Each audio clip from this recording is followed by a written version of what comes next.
बिस्मिल्लाहिर्रहमानिर्रहीम, अस्सलाम वालेकुम। आज का जो हमारा टॉपिक है वो है नार्सिसिस्टिक पर्सनैलिटी डिसऑर्डर के ऊपर। तो उसके ऊपर बात करने के लिए हमने डॉक्टर सनम शाह को दावत दी है। डॉक्टर सनम शाह एक क्लिनिकल साइकोलॉजिस्ट हैं, मेरी बहुत अच्छी दोस्त भी हैं और इनसे बहुत कुछ सीखा भी है मैंने।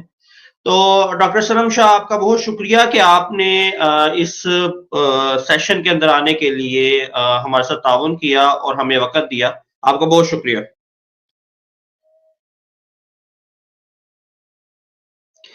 अच्छा, Assalamu alaikum सेशन शुरू। everyone. Thank you so much Shoaib for inviting me. जी जी जी, शुरू होने से पहले मैं चाहूँगा कि आप हमारे व्यूअर्स के साथ थोड़ा-सा अपना तारुफ करवाती चलें, ताकि हमारे व्यूअर्स को आपको जानने जी में आसानी हो। जी everyone. I'm a clinical psychologist and मेरा इस फील्ड में मैक्सिमम 8 इयर्स का एक्सपीरियंस है। मैं सोशल वर्कर भी रह चुकी हूँ, रिलेशनशिप कोच भी हूँ और इसके अलावा जो क्लिनिकल साइकोलॉजी में रिलेशनशिप इश्यूज हैं, इनको बहुत ज़्यादा डील जो है हम करते हैं। अच्छा मैम, सबसे पहला मैं क्वेश्चन आपसे ये रिलेशनशिप पूछूँगा कि इश्यूज को जी आज का जो जी, हमारा नार्सिसिस्ट। टॉपिक है ये बहुत ही तेजी से बढ़ता हुआ आप देख रहे हैं सोशल मीडिया जब से आया है सोशल मीडिया तो इसमें बहुत ज्यादा इजाफा हो गया है नार्सिसिस्ट लोगों में। पहले ये थे लेकिन छुपे हुए थे, ये छुपे हुए लोग थे। हुँ, हुँ। लेकिन जब से सोशल मीडिया आया है आप देख रहे हैं इंस्टाग्राम स्नैपचैट सबको शो ऑफ करने की आदत हो गई है।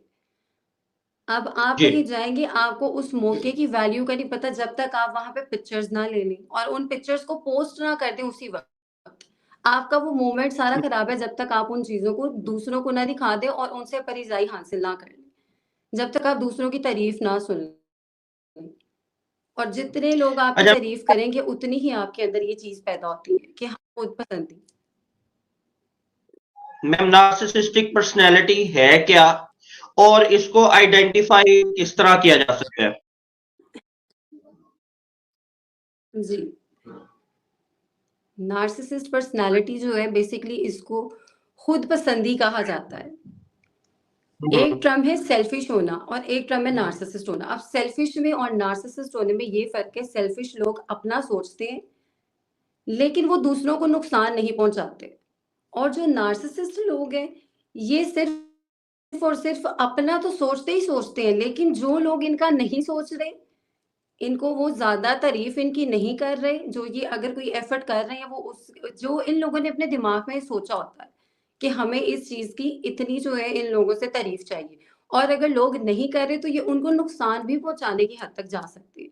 इसीलिए ये बहुत ज़्यादा जैसे-जैसे हम इसको आगे बढ़ते जाएँगे, देखते जाएँगे, बहुत ज़्यादा खतरनाक भी ये हो सकते हैं। आपको हर हद तक नुकसान पहुँचा सकते हैं, अगर आप इनकी उम्मीदों पे पूरा ना उतरें। अच्छा मैम, यहाँ पे मैं एक क्वेश्चन पूछना चाहूँगा आपसे कि जो नार्सिसिस्टिक पर्सनैलिटी डिसऑर्डर के लोग होते हैं या इस तरह के बिहेवियर के लोग होते हैं, उनके उनको के कोई कोई पैटर्न्स होते जी, हैं जी। कि वो को ख़ास किस्म के पैटर्न होते हैं उनके? जी, जी, बिल्कुल, इसके पैटर्न्स होते हैं। सबसे पहले तो मैं आपको ये बताती हूँ कि ये नार्सिसिस्ट आया कहाँ से? ये लफ्ज़ कहाँ से आया है? ये बेसिकली एक रोमन कहानी थी। एक लड़का था, जो बहुत हुँ, ही हुँ। बेहद खूबसूरत था। उसको उसके शहर की तमाम लड़कियाँ जो थी चाहती थी, बहुत पसंद करती थी।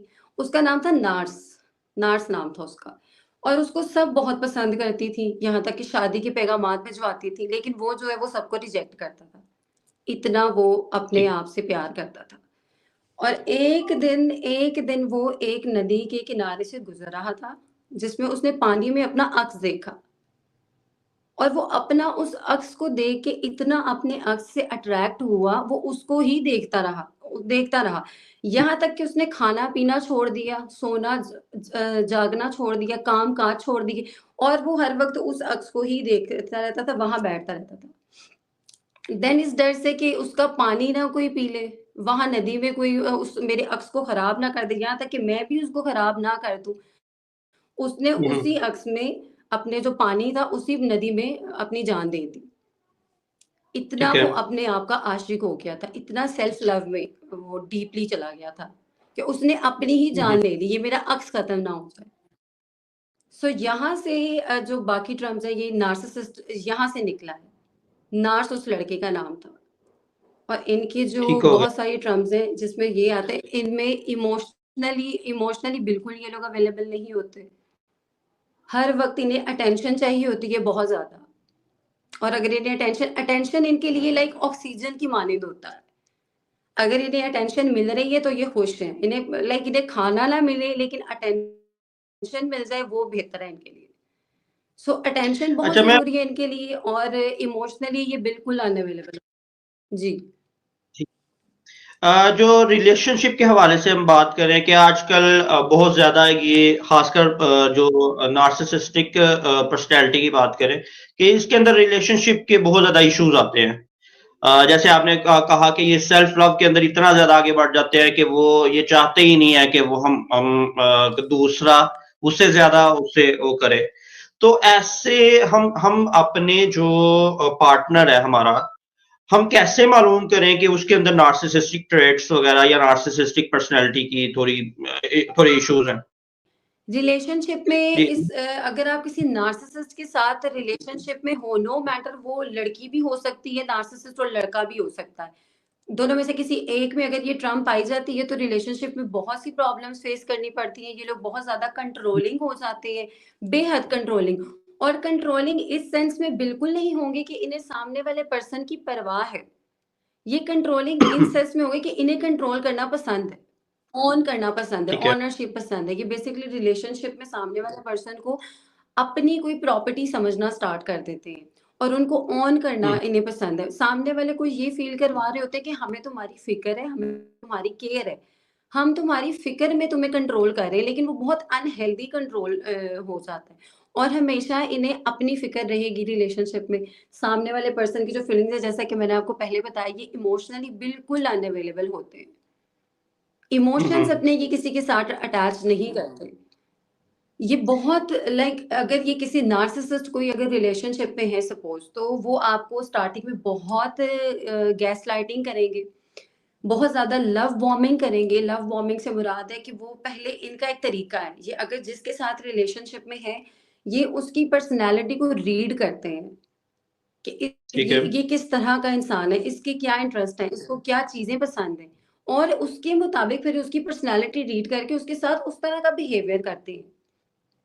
हुँ, हुँ। अब दुनिया में जितने लोग हैं कहीं न कहीं सबको प्यार की केयर की कमी होती है और हर इंसान चाहता है कि हमें प्यार किया जाए, हमारी बात को अंडरस्टैंड किया जाए। और जब ये किसी का वीक पॉइंट पकड़ लेते हैं, ये फिर उसके साथ उसी तरह अच्छे से बिहेव करना स्टार्ट कर देते हैं। बहुत अच्छे से बिहेव करेंगे और जब सामने वाले प इनका बेसिकली मकसद जो होता है सामने वाले पर्सन से उसकी पावर को छीनना। उसकी जो एबिलिटी है, उसकी जो पावर है, अगर तो वो बहुत ज़्यादा कोई स्ट्रॉन्ग बिज़नेस माइंड है, तो उससे ये छीन लेंगे। अगर तो वो बहुत ज़्यादा फ्रेंडली है, रिलेशनशिप में अगर कोई लड़की या लड़का है, नो मैटर व्हाट, बहुत ज़्यादा फ्रेंडली है, बहुत ज़्यादा आउटगोइंग पर्सन है, तो ये उसको अपने तक महदूद कर देंगे कि भई मैं हूँ तुम्हारे लिए, तो तुम्हें किसी और की क्या ज़रूरत है। बिल्कुल उस पर्सन को ये यकीन दिलाएँगे कि हम तुम्हारे लिए काफ़ी। और जब उस पर्सन को ये यकीन हो जाएगा, देन ये छोड़ते हैं और उसको बिल्कुल अकेला कर देते हैं और सामने वाला पर्सन ये सोचता रहता है कि मुझसे क्या गलती हुई है। लेकिन इनका सिर्फ़ इनको रिलेशनशिप बिकॉज़ ये इमोशनली अवेलेबल ही नहीं होते, तो इन्हें किसी रिश्ते से, किसी चीज़ से कोई फ़र्क नहीं पड़ता। सिर्फ़ इनका ये काम है कि किसी से उसकी पावर को छीनना एंड देन जब वो पुराना हो गया, तो फिर इनको इनका नया टारगेट चाहिए होता है। अच्छा मैम जैसे बात की कि जो रिलेशनशिप के हवाले से तो क्या इस हवा ये जो रोमांटिक रिलेशनशिप्स होते हैं, क्या इन्हीं के अंदर इनकी ये आदत जी, होती जी। हैं या दोस्तों वगैरह के अंदर भी ये मामलात होते हैं इनके? अच्छा, नार्सिसिस्ट बेसिकली ये रोमांटिक रिलेशनशिप्स का इससे कोई ताल्लुक नहीं है। ये एक टर्म है, ये एक पर्सनैलिटी डिसऑर्डर है और पर्सनैलिटी डिसऑर्डर जो है वो हर किसी में पाया जा सकता है। बेसिकली आपने देखा होगा बहुत ज़्यादा घर में, आपकी फैमिली में बहुत ज़्यादा नार्सिसिस्ट होती है। हुँ, हुँ। आपके माँ-बाप भी नार्सिसिस्ट हो सकते हैं, जो कि खुद को ज़्यादा तरजीह देते हैं। बहुत ज़्यादा ऐसे आजकल तो ये बहुत केसेस देखे गए हैं कि लव मैरिजेस इश्यूज होती हैं और माँ बाप बच्चे की पसंद को तरजीह नहीं देते, अपनी पसंद को। उन्हें होता है हमारी हमारी क्या इज्जत रहेगी फैमिली में।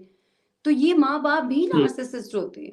बहन भाई हो सकते हैं आपके एनवायरनमेंट में, आपके वर्क प्लेस में लोग नार्सिसिस्ट हो सकते हैं जो आपसे बहुत ज्यादा जेलस हो। आपने वर्क प्लेस में देखा होगा, वो चाहते हैं कि हम जो है सेंटर ऑफ अटेंशन रहें, हमें ज्यादा अटेंशन मिले।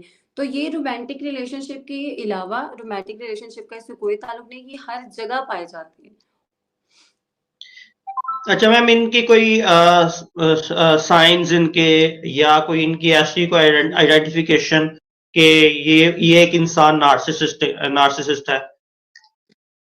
अच्छा, नार्सिसिस्ट इंसान जो सबसे पहले साइन उसका ये है कि वो आपसे अगर बात कर रहा है ना, वो अपनी ही बात करेगा, वो हुँ, किसी और की बात नहीं करेगा। या फिर इवन कि वो आपकी बात को भी इम्पोर्टेंस नहीं देगा, उसके हुँ, लिए सिर्फ वही मैटर करता है और वो पर्सन मैटर करता है जो कि उसकी तारीफें कर रहा है।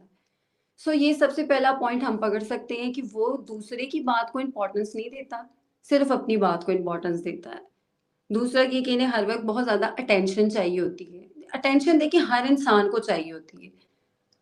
सपोज अगर कोई बहुत अच्छा रेडी हुआ है और आप उसकी तारीफ कर रहे हो, ओके, वो आपको कहता है thank you, well and good, बात खत्म। लेकिन इनका माइंडसेट इस तरह का है कि अगर इनको आपने नहीं कहा तो वो उस इंसान के दुश्मन भी बन सकते हैं कि इसने क्यों नहीं कहा। नो हुँ, मैटर वो उनका रिलेशनशिप में कोई पार्टनर है, वर्क प्लेस में है, फैमिली में कोई है, लेकिन वो उसके इस बात पे दुश्मन भी बन सकते हैं। सो एक पॉइंट ये है, खुद पसंदी की जो इनमें बहुत आदत होती है, अटेंशन लेने की हर वक्त। और तीसरा पॉइंट जो मैं पहले भी डिस्कस कर चुकी हूँ कि इमोशनली ये अनअवेलेबल होते हैं। लाइक बहुत से रिलेशनशिप्स में आजकल लोग ये फेस करते होंगे। सपोज आपका कोई पार्टनर बीमार हो गया है, तो वो उसकी केयर नहीं करेंगे, वो बल्कि उसे ये कहेंगे कि इट्स ओके, तुम्हारी ही गलती है, तुमने ही कुछ गलत खा लिया होगा जो तुम ऐसे हो गए। या तो उनका एक ये जुमला होता है कि सबके साथ होता है, अगर तुम्हारे साथ हुआ तो इसमें क्या है, ये तो सबके साथ ही होता है, बिकॉज ये इमोशनली अवेलेबल होते ही नहीं। सो इन पॉइंट हुँ। से आप जान सकते हैं कि आप रिलेशनशिप में जिस पार्टनर के साथ हो वो नार्सिसिस्ट हो सकता है, अगर उसमें ये सब निशानियां पाई जा रही हैं। अच्छा मैम, यहाँ पे ये मैं पूछना चाहूँगा आपसे कि नार्सिसिस्ट बंदे से या उस तरह के पैटर्न से कैसे बचा जा सकता है? एक आम इंसान कैसे बच सकता है उससे? अच्छा, अब हर नार्सिसिस्ट से बचने की भी अलग-अलग टाइप्स है, क्योंकि अगर आप रिलेशनशिप में हैं किसी नार्सिसिस्ट के साथ, तो उसको तो चलें आपके पास ऑप्शन है कि आप छोड़ दें। अगर आप रिलेशनशिप में हैं, आप उससे ब्रेकअप कर सकते हैं। अगर बहुत ज़्यादा आउट ऑफ कंट्रोल हो गया है, तो आप अलग हो सकते हैं उस रिश्ते से। लेकिन समटाइम्स जब हमारे मुआशरे में, हमारी सोसाइटी में भी हमें यही सिखाया जाता है कि रिश्तों को तोड़ें ना, जितना हो सके निभाएँ, जितना हो सके रिश्तों को जोड़ के रखें। पर समटाइम्स ये इंसान के लिए बहुत मुश्किल हो जाता है ऐसी सिचुएशन में रहना, जिसपे सामने वाले को सिर्फ़ अपनी ही पड़ी है और वो आपकी परवाह ही नहीं कर रहा। अब इनसे बचा कैसे जाए, क्योंकि जैसा मैंने आपको बताया फैमिली में भी नार्सिसिस्ट होते हैं। अब हम अपनी फैमिली को तो नहीं छोड़ सकते, माँ-बाप को भी नहीं छोड़ सकते, बहन-भाइयों को भी नहीं छोड़ सकते। सबसे पहले ये कि इनकी इनसे अगर आपको पता चल गया है कि कोई आपकी फैमिली में, वर्क प्लेस में, दोस्तों में या आपका पार्टनर नार्सिसिस्ट है, अगर तो पार्टनर है तो सबसे पहले तो यही रेकमेंड किया जाता है और मैं पर्सनली खुद सबको यही रेकमेंड करती हूँ कि अगर आपको पता चल गया आपका पार्टनर नार्सिसिस्ट है, उसको छोड़ दें। कुछ ठीक है। ट्राई ना करें बर्दाश्त करने की, उसको ठीक करने की, उसने ठीक नहीं होना। आप उसको छोड़ दें, यही आपकी पावर है। आप अगर कहेंगे कि मैं लेकिन इसके साथ रह के, इधर भी नार्सिसिस्ट पाए जाते हैं, तो हम फैमिली को छोड़ तो नहीं सकते हैं। जी, तो वहाँ फैमिली पे को क्या छोड़ किया? नहीं सकते। फैमिली के साथ हम ये कर सकते हैं कि हम उनसे इमोशनली अटैच ना हों। हमें उनकी जो छोटी-छोटी बात है वो बुरी ना लगे। इमोशंस जो है ना हम अपने, क्योंकि हम इस बा वो खुद ज़हनी मरीज़ हैं। ये एक पर्सनैलिटी डिसऑर्डर है, ये एक बीमारी है। तो हम हुँ, इस चीज़ हुँ। को अंडरस्टैंड करते हैं कि उनकी जो ज़ात है वो काबिल रहम है। उन पे तो हमें रहम करना चाहिए कि वो इस बीमारी में है, लेकिन वो इसको कभी मानेंगे भी नहीं, क्योंकि उन्हें लगता है कि हम ठीक हैं। हमें ये सोचना है कि वो उनकी ज़ात तो बहुत काबिल रहम है और हम उनसे इमोशनली जो है वो अटैच ना हों। ठीक है। इमोशनली हमने उनसे बिल्कुल डिटैच हो जाना है, क्योंकि जब वो कुछ करेंगे और हम उनसे इमोशनली अटैच ही नहीं होंगे, तो हमारी ज़ात पे इतना फ़र्क नहीं पड़ेगा। अच्छा मैम, नार्सिसिज्म के जो इफेक्ट्स हैं या जो ये बीमारी है, इसके कोई लॉन्ग टर्म इफेक्ट भी होते हैं पर्सनैलिटी के ऊपर? जी, जी, बिल्कुल, और इनसे इसके लॉन्ग टर्म इफ़ेक्ट बिल्कुल होते हैं। और ये स्टार्ट कहाँ से होता है? पहले हम इसके स्टार्ट पे आ जाते हैं। ये बचपन से ही स्टार्ट हो जाता है। कैन यू बिलीव दिस कि ये 2 साल की उम्र से भी स्टार्ट हो सकता है, जिसको डीप नार्सिसिज्म का नाम दिया जाता है। ये बच्चा जब बड़ा हो रहा होता है, आपने देखा होगा कुछ बच्चे होंगे जिनको बेहद अटेंशन मिलती है। खानदान के सब लोग ही उनको बहुत ज़्यादा प्यार करते हैं। कोई कहीं उसको ले जाता है, कोई उसको कुछ दिलवा रहा होता है, कोई बहुत जैसे-जैसे वो बड़ा होता है वो देखता है। और ये जो कंडीशन है ये चलती है 2 साल की उम्र से लेके 8 साल की उम्र तक। उनको बहुत ज़्यादा गिफ्ट्स मिलते हैं, बहुत ज़्यादा उनको अटेंशन दी जाती है ना उन बच्चों को, तो ये बचपन से ही उनमें ये चीज़ आ जाती है और ये फिर लॉन्ग टर्म चलती है उनके साथ। और इनमें से एक टाइप ऐसी है जिनको बिल्कुल ही अटेंशन नहीं मिलती और वो ये चीज़ देख रहे होते हैं कि हमारे जो सामने वाले बहन-भाई हैं, उनको बहुत ज़्यादा अटेंशन मिल रही है, हमारे जो इर्द-गिर्द बच्चे हैं, उनको बहुत अटेंशन मिल रही है। सो वो उस अटेंशन को खुद पाने की वज़ह से वो अपने आप में ही इतना इन्वॉल्व हो जाती हैं कि वो भी नार्सिसिस्ट बन जाते हैं। सो यहाँ 2 टाइप्स आ जाती हैं जो बचपन से स्टार्ट होती हैं और ज़्यादातर नार्सिसिस्ट वो भी बनते हैं जिनके पेरेंट्स भी नार्सिसिस्ट हों। फैमिली में से ही वो हुँ, ये हुँ। चीज़ देखते हैं और फैमिली से उनमें ये चीज़ आती है और ये चीज़ फिर उनके साथ लॉन्ग टर्म तक चलती है। अच्छा, आपने जैसे बताया कि ये बचपन से ही स्टार्ट हो जाती है, तो किसी नार्सिसिस्ट पर्सनैलिटी डिसऑर्डर के जो इंसान है, उसकी अपब्रिंगिंग के अंदर भी ये चीज़ शामिल होती है? जी, बिल्कुल। अपब्रिंगिंग के अंदर भी ये चीज़ शामिल होती है। मैंने आपको बताया है कि जैसे 2 से 8 इयर्स तक एक हुँ, कंडीशन हुँ। ये पाई जाती है जहाँ पे बहुत ज़्यादा एक्स्ट्रा एक देखिए पेरेंटिंग का यहाँ पे तरीका होता है। एक तरीका है कि आप बहुत ही ज़्यादा जो है वो अटेंशन दे देते हो बच्चे को, वो फिर खुद पसंदी में आ जाता है। और एक आप क्या ठीक है। करते हो कि बिल्कुल ही केयरलेस हो जाते हो, तो फिर भी वो सिर्फ़ अपने आप से ही अपने आप में इन्वॉल्व होके रह जाता है। और वो कहते हैं कि ठीक है इन लोगों ने तो मुझे मतलब ना प्यार दिया, ना अटेंशन दी, ना केयर दिया, तो वो फिर अपने आप में इन्वॉल्व हो जाता है। इसीलिए अगर बचपन से जो पेरेंट्स हैं, वो पेरेंटिंग के कोर्स खुद भी करें, बहुत ज़रूरी है वो खुद भी पेरेंटिंग के कोर्स करें, खुद भी ये सब चीज़ें हुँ, हुँ। सीखें और एक तरीके से जो है वो बच्चे की परवरिश करें। ठीक है। अच्छा, क्या इस बिहेवियर को चेंज किया जा सकता है या इस बीमारी का कोई इलाज अभी तक दरियाफ़्त हो चुका है? नहीं, इस बिहेवियर को चेंज नहीं किया जा सकता बिकॉज़ ये लोग खुद मानते ही नहीं हैं इस चीज़ को। हाँ, हुँ, जब हुँ। खुद ये बहुत ज़्यादा परेशान हो जाते हैं बिकॉज़ एक वक़्त ऐसा आता है जैसे आपको मैंने बताया कि अगर फैमिली में भी है, तो उनसे इमोशनली आप डिटैच हो जाओ, उनसे दूर हो जाओ। अगर रिलेशनशिप में है तो आप छोड़ दो। देन एक वक़्त आता है ये खुद बहुत अकेले होके रह जाते हैं। इनकी जो सारी चालें हैं वो काम करना बिल्कुल छोड़ देती हैं और ये खुद में इतना तन्हा हो जाते हैं, फिर इनको ज़रूरत पड़ती है थेरेपी की, फिर इनको खुद एक साइकोलॉजिस्ट की ज़रूरत पड़ती है कि इस तरह की मेरी कंडीशन थी, इस तरह से मैंने सारी ज़िंदगी गुज़ारी है और अब हमें ज़रूरत है इलाज की। सो फिर अगर वो खुद ठीक होना चाहें, अगर वो खुद क्योंकि देखिए जब तक एक इंसान खुद नहीं ठीक होना चाहेगा, उसको कोई ठीक नहीं कर सकता। जब ये ठीक है। एट द एंड अकेले हो जाते हैं, इन्हें इस चीज़ का एहसास हो जाता है कि अब तो कोई भी हमारी बातों में नहीं आ रहा, अब तो हमारे शिकार ही खत्म हो गए।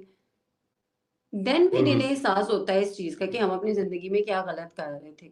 और सबसे बड़ी बात जब आप इनको इग्नोर करते हैं, ये चीज़ इनको बहुत ज़्यादा ट्रिगर करती है जो नार्सिसिस्ट पर्सनैलिटी वाले लोग होते हैं। अगर आप इनको इनकी सारी चालाकियों को इग्नोर कर रहे हैं, तो ये चीज़ इन्हें बेहद ट्रिगर करती है, जो फिर इन्हें ये अकेलेपन का एहसास दिलवाती है। बिकॉज़ ये जो इनकी पर्सनैलिटी है ना, ये बहुत एक चार्मिंग और अट्रैक्टिव पर्सनैलिटी होती है। मैंने आपको बताया कि ठीक। ये एक पर्सन की पर्सनैलिटी को रीड कर लेंगे और उसके मुताबिक ही उसके साथ चलते हैं। हुँ, हुँ। ऑब्वियसली फिर जब वैसे चलेंगे तो आप सामने वाले पर्सन के फेवरेट हो जाओगे। लेकिन ये क्योंकि एक फेक पर्सनैलिटी है तो ये ज़्यादा देर उसको मेंटेन नहीं कर पाते। किसी भी रिलेशनशिप में या कहीं किसी दोस्त के साथ फेक बन रहे हैं, अपना काम निकलवाने के लिए वर्क में, बिज़नेस में अगर फेक बन रहे हैं, तो ये ज़्यादा देर नहीं चल पाते। अगर तो जो कोई ठीक। खुद जो कॉन्फिडेंट इंसान होगा, जिसकी अपनी जो सेल्फ एस्टीम है वो स्ट्रॉन्ग होगी, वो इस चीज़ को अंडरस्टैंड कर लेगा और इनसे किनारा कर लेगा। तो ये चीज़ जो है वो इनका वीक पॉइंट होता है नार्सिसिस्ट लोगों का। अच्छा, आपने आपने कहा कि इनका बिहेवियर चेंज नहीं किया जा सकता, तो फिर इन्हें किस तरह से हम ट्रीट कर सकते हैं as a psychologist? I told you, इनको इनके हाल पे छोड़ देना इनकी सबसे बड़ी जो है वो शिकस्त है। इनको इग्नोर करना, हुँ, हुँ। इनकी किसी भी बात पे देखिए, इन्हें पावर किस चीज़ से मिलती है? हर चीज़ को ना मतलब ज़्यादा देर तक कायम रखने के लिए उसे कोई पावर मिल रही होती है ना। तो इनको जिस चीज़ से पावर मिलती है वो ये है कि जब सामने वाला बिल्कुल इनसे डर जाता है, सहम जाता है और उसे पता बिल्कुल। होता है कि भई ये सामने वाला पर्सन अब मेरे मुताबिक चल रहा है। जब ये किसी को कंट्रोल करते हैं, ये चीज़ इनकी पावर है। ये अंदर से बेहद खोखले लोग होते हैं और अगर आप देखिए बाहर से जितने स्ट्रॉन्ग और लग रहा होगा ना फुल ऑफ लाइफ पर्सन है, अंदर से ये उतने ही खोखले और कमज़ोर लोग होते हैं। सो इनकी जो पावर है वो सिर्फ़ ये चीज़ है कि ये सामने वाले पर्सन को कंट्रोल किस तरह से कर रहे हैं। और जैसे ही हुँ, जो हुँ। वो पर्सन इनके कंट्रोल में है, वो अपने आप को डिटैच कर लेगा, इनसे दूर कर लेगा, तो इनकी सारी पावर वहीं खत्म हो जाएगी और ये खुद अपने आप में ही बेहद ऑलरेडी वो ज़हनी बीमारी का शिकार तो है, लेकिन ये प्रॉपर ज़हनी मरीज़ बन जाती हैं, जब सामने वाला पर्सन इनसे डिटैच हो जाता है। तो सबसे बेहतरीन हल यही है कि इनसे जितना हो सके दूर रहा जाए। पता चले आपको तो जी। आप अपने आप को डिटैच करें। अच्छा मैम, ये जो है नार्सिसिस्ट पर्सनैलिटी, ये एक बहुत वास्ट टॉपिक है और इसके ऊपर जी, बातचीत बिल्कुल। करना के लिए एक सेशन काफ़ी नहीं है। तो बिल्कुल। इंशाल्लाह नेक्स्ट सेशंस के अंदर हम लोग और मुख्तलिफ हुँ। वैराइटीज़ वगैरह इस टॉपिक के रिलेटेड लेके आएँगे। आपका बहुत शुक्रिया कि आपने वक़्त निकाला और इतने अहम टॉपिक के ऊपर जो है वो हमारे साथ गुफ्तगू की। थैंक यू सो मच अच्छा शरीफ, आप आपका बहुत शुक्रिया। आपने इस जी। टॉपिक को चुना बिकॉज़ ये आजकल के दौर में बहुत तेज़ी से बढ़ रहा है। As I told hmm, you in hmm. Start कि जब से सोशल मीडिया आया है ना, तो हमारे पास ऐसे केसेस भी ज़्यादा आने लग गए हैं। वाइफ़ आएगी तो वो कहेगी हस्बैंड जो है वो मुझे अटेंशन नहीं देता बिल्कुल भी। लोग बहुत ज़्यादा सेल्फ ऑब्सेस्ड हो गए। एक हद तक होना हुँ, ये हुँ। बहुत अच्छी चीज़ है, अगर आप खुद से प्यार कर रहे हो, खुद का ख़्याल रख रहे हो, बहुत अच्छी चीज़ है। लेकिन जब आप इस हद तक चले जाते हो कि आप अपना इतना ख़्याल रख रहे हो, आपको अपने सामने वाले की परवाह ही नहीं है, सो ये बहुत ज़्यादा ख़राब चीज़ हो जाती है। और सोशल वैसे मीडिया पे क्योंकि नार्सिसिस्ट सोशल मीडिया ने इस तरह बनाया है सबको, बिकॉज़ जब वो अपनी पिक्चर अपलोड करते हैं और अब कमेंट्स आ रहे हैं 30-40 लोगों के, उनको ये चीज़ बहुत ज़्यादा अट्रैक्ट कर रही है लोगों को। और अगर जिस दिन उनके हुँ। कमेंट्स ना आए, आपने देखा होगा लोग बहुत परेशान हो जाते हैं। आज तो कमेंट्स नहीं आ रहे, आज तो इस पे लाइक्स नहीं आ रहे, कमेंट्स नहीं आ रहे, पता नहीं अब क्या होगा। लोग वाक़ई इस चीज़ में परेशान हो के रह जाते हैं। जी, जी, सॉरी? ये तो कमेंट्स का तो हर सोशल मीडिया इन्फ्लुएंसर की कहानी है, कोई नई बात जी। नहीं है। जी, बिल्कुल। सो ये हाँ, अगर देखिए हर सोशल मीडिया की ये बिल्कुल कहानी है, जो-जो सोशल पर्सन है उसकी ये कहानी है। लेकिन कुछ लोग होते हैं जो इस चीज़ को दिमाग पे सवार नहीं करते। वो ठीक है अपना एक काम अपलोड कर रहे हैं दैट्स इट। लोग देख रहे हैं वेल एंड गुड, नहीं देख रहे वो अपना काम कर रहे हैं। कुछ लोग हैं जो इस चीज़ पे इवन अपने घर वालों के साथ, पार्टनर के साथ, ऑफ़िसेज़ में बुरा बिहेवियर रख लेते हैं कि पता नहीं मेरे सोशल अकाउंट्स को क्या हो गया है, पता नहीं आजकल मुझे लाइक क्यों नहीं आ रहे, लोग मेरी तारीफ़ क्यों नहीं कर रहे। इवन कि जो आपको कैप्चर कर रहा होता है, इस तरह के भी केसेज़ देखिए, आप उसको कहोगे कि इस तरह से मुझे कैप्चर करना है कि इस पे लाइक्स, कमेंट्स ज़्यादा आएँ और आपकी बाकायदा लड़ाइयाँ एब्सोल्यूट हो जाती हैं। ये एक रिसेंटली केस था जिसका लड़की का ब्रेकअप हुआ है सिर्फ़ इस बात पर कि उसका जो पार्टनर है वो लोग एक रेस्टोरेंट में साथ थे और उसने उसे कहा वो सोशल मीडिया पे ना बहुत ज़्यादा मतलब उसके फॉलोवर्स थे। यूट्यूबर था वो आई गेस कोई।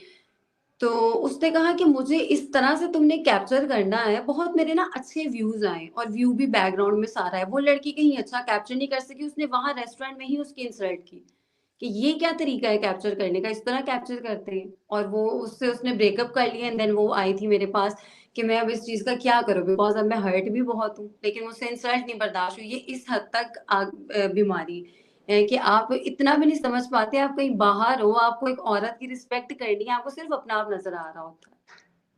एब्सोल्यूट अच्छा मैम, जाते-जाते आप कोई हमारे व्यूअर्स के लिए कोई सजेशन देना चाहें? मैं यही सजेस्ट करूँगी आपको कि अगर आपको जो पॉइंट्स हमने बताए हैं, अगर आपको नज़र आ रहा है कि आपकी फैमिली में, फ्रेंड्स में या फिर आपका जो पार्टनर है उसमें मिलते हैं, तो इसमें परेशान होने वाली कोई ज़रूरत नहीं है कि ज़िंदगी अब ख़त्म हो गई है, यही पर्सन था। आपकी जो पावर है वो आपकी खुद सेल्फ एस्टीम आपकी पावर है। आपका जो वैसे कॉन्फिडेंट है वो आपकी पावर है। जितने भी साल हो गए, बहुत से ऐसे केसेस भी होते हैं 8-8 10-10 साल होते हैं, लेकिन वो लोग कवर कर लेते हैं खुद को। अपने आप को जो खुद प्यार करते हैं एक पॉज़िटिव वे में, वो फिर खुद को कवर कर लेते हैं और कुछ बहुत से ऐसे लोग भी हैं जो 2 महीने के रिलेशनशिप में आकर कहते हैं कि नहीं अब तो बस सुसाइड ही रास्ता रह गया है। सो ज़िंदगी खत्म नहीं हुँ, होती और इंशाल्लाह आने वाले जो हमारे सेशंस होंगे, उसमें हम इन सब टॉपिक्स को डिस्कस करेंगे। क्योंकि ये जैसा आपने कहा है कि ये टॉपिक बहुत ज़्यादा इसकी टाइप्स आ जाती हैं और इस पे एक सेशन काफ़ी नहीं है। और आजकल जो ज़्यादातर है वो ये पाया जा रहा है रिलेशनशिप में। फैमिलीज़ में तो था ही, हुँ। लेकिन रिलेशनशिप में ये बहुत ज़्यादा पाया जा रहा है। हर इंसान आपको हर दूसरा बंदा नार्सिसिस्ट मिलेगा। सो इस पे आने वाले हमारे जो सेशंस होंगे उसमें बहुत डिटेल से बात की जाएगी। होपफुली आप सबको बहुत अच्छी इन्फॉर्मेशन दी जाएगी इस बारे में इंशाल्लाह। आप सब लोगों का बहुत शुक्रिया कि आप सब लोग हमारे ये सेशंस देखते हैं उससे और आई होप कि इससे सीखने की कोशिश करते होंगे। अपनी जो आरा है उनका इज़हार कमेंट सेक्शन में लाज़मी कीजिएगा। इस वीडियो को शेयर करें ताकि वो ज़्यादा से ज़्यादा लोगों तक ये आवाज़ पहुँच सके हमारी और ज़्यादा से ज़्यादा लोग इससे फ़ायदा उठा सकें। क्योंकि नार्सिसिस्टिक पर्सनैलिटी डिसऑर्डर कोई छोटा डिसऑर्डर नहीं है और इसको मतलब ऐसे ही नहीं छोड़ा जा सकता, इसके बारे में बातचीत होनी ज़रूरी है। और इस वीडियो को लाइक भी करें, शेयर भी करें और ज़्यादा से ज़्यादा लोगों तक अपना पैगाम पहुँचाएँ। बहुत शुक्रिया आपका। मैम आपका भी बहुत शुक्रिया। Thank you so much.